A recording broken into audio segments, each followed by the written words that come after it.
Good morning. So I'm talking about the Dhammapada again, and yesterday I talked just a little bit about a couple of the verses from the mind section. So moving on through the Dhammapada, the next section is called flowers. And it always baffled me many years ago. I thought, why is there a section on flowers? Using flowers as an analogy. And since then I've realised just how important flowers were and are in India, and to their general way of life. How meaningful that would be for if you lived in India, because they use flowers in very significant ways. Not least of all, you see them garlanding people that arrive, guests and so on. So, and in markets, you'll just see, thousands of all these beautiful coloured flowers. So, no doubt, flowers are very important and very significant to them. So, this is how it begins. Who will overcome this world, the realm of the dead and the heaven of the gods? Who shall gather the teachings as a clever wreath maker picks out the right flowers? So, what does it mean to overcome this world? Well, I think what it is getting at is that we can go beyond this world. We shouldn't just think of this world in a way. We don't know, particularly in our culture, we might not speculate about what happens afterwards. And it's good if we don't speculate too much, because you can have all the arguments you like, but you're never going to know until you actually come to die. But as you know, in Buddhism, there is the teaching of rebirth, and that we cycle through all these rebirths, and the idea of enlightenment is to get off that round of rebirths. So the disciple will overcome the world, who follows the teaching. As a clever wreath maker picks out the right flowers. So, there are all sorts of teachings in the world, aren't there? All sorts of recommendations of things that we can do to release ourselves from suffering. And let's always come back to the fact that the Buddhist teaching is about taking us out of suffering, is about the end of suffering.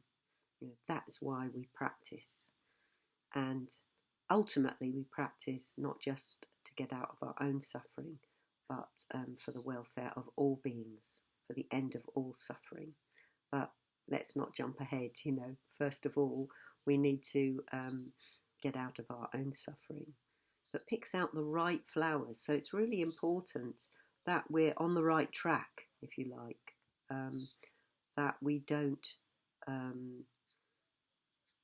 pick and choose. So now I just had an image of the wreath maker who can't make up his mind which flowers go into that wreath. And well, he'd never get anywhere. He's got a lot of wreaths to make, and the right flowers are really important, the right colours and the right size and so on. And likewise, we need the right teachings that actually are beneficial. So as I repeat myself very often here and say that it's really important that if we come across Buddhism and decide to give it our best shot, if we decide to practice, we must really throw ourselves into what the Buddha offered and see if it's of benefit, and not to dabble. I think that's it. We're a society that dabbles in all sorts of things, and the most common example of dabbling, I think, is the idea of digging shallow holes when we're wanting to make a very deep groove. If we make lots of little holes, we're never going to make that deep groove. We've got to put our effort into digging one hole. Basically, we've got to really give things a try. Anyway, moving on. So it says, the disciple will overcome this world, the realm of the dead and the heaven of the gods. He will gather the teachings as the clever wreath maker gathers the right flowers. So what did it mean about the realm of the dead and the heaven of the gods? Well, this is the realm of the dead because everybody is going to die, whether we like it or not. That's the only thing we can be certain of. So, you think of it like that and you think, oh yeah, actually, we're in this cycle. And well, Buddhism is offering us a way out. We can't be sure in what way, but what we can be sure of is that we can reduce our suffering by following the Buddha's teachings. And the heaven of the gods, I'm not going to go into that. That is part of Indian cosmology. And I'm not going to go into that here. So it carries on. He who knows that the body is like foam and as unreal as a mirage will break the flowery shaft of the tempter and never see the king of death. So that's a little bit mysterious, isn't it? So the body's like foam. That's how insubstantial it is. We're said to be like foam, like a bubble, like a cloud, like a rainbow. Life is over very quickly, and our body is very fragile. We don't realise that until we have accidents. It's as unreal as a mirage. In other words, it has no substantial essence that's ever going to last, the body. So he who knows that, when we live by that, when we really know it deeply, then we'll break the flowery shaft of the tempter. Remember, the tempter is Mara, and never see the king of death. So actually, the flowery shaft is not that substantial. It's not that strong.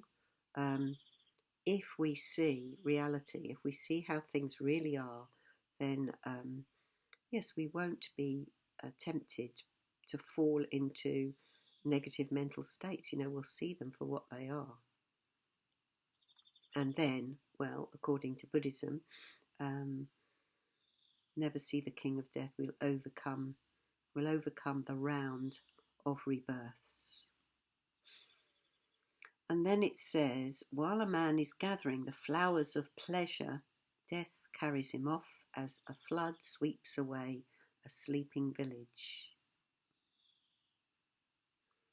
So, yeah, that's pretty obvious what that means. So, we're looking for pleasure all the time, and there's nothing wrong with pleasure. So that's really important to say. These verses are not about, don't have any pleasure in your life. What they're about is the way that we constantly seek pleasure.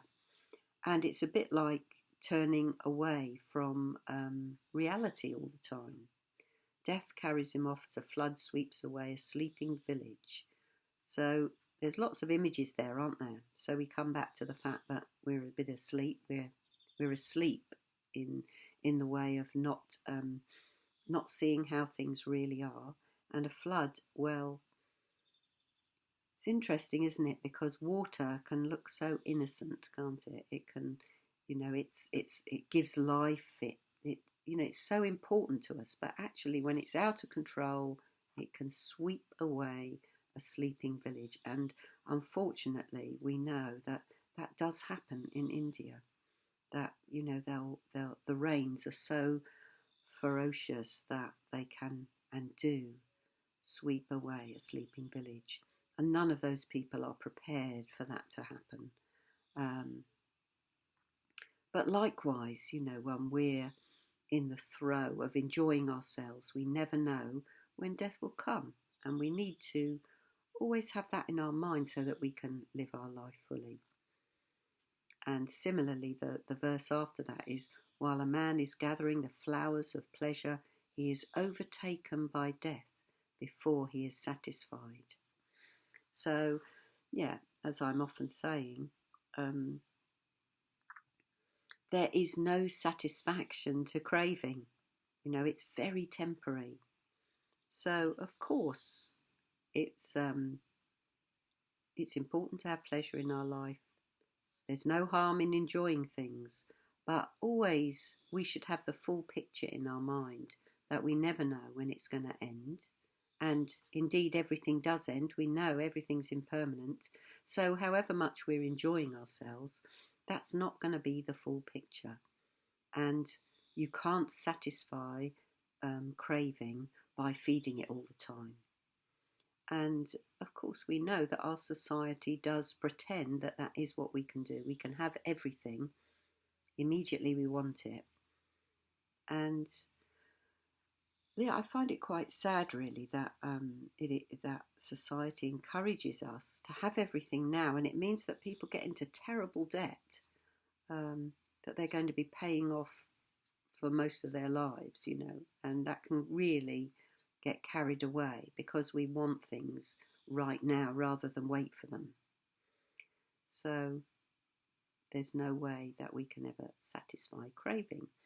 So what do we do about that? Well, the only way to approach it is to reduce our craving. And as some of you know, at the moment, I'm having a year no shopping. So I can buy essential things, but it means that I can't buy any books this year, I can't buy any clothes, and so on. So in a way, I've done that in order to put a halt, put at least a temporary halt on my ability to just buy whatever I want, because I recognised that it was certainly becoming habitual. I was feeding that craving. So it's very good to think, well, what is it that we're always grabbing at? What are we grasping at? And would it be good to see what our mind is like when we're not doing that? It's like an experiment, and I really enjoy that. I enjoy seeing what do I feel if I stop a particular behaviour. What happens. So I know that. So I started that at the end of October last year, and I'm about halfway through, and it starts getting difficult. People tell me about books they're reading, and I want those books, and all my clothes, as the summer kicks in, start looking like old rags, and I want something new. So it's very interesting, what goes on in my mind. So anyway, that's enough for today, and I'll see you tomorrow.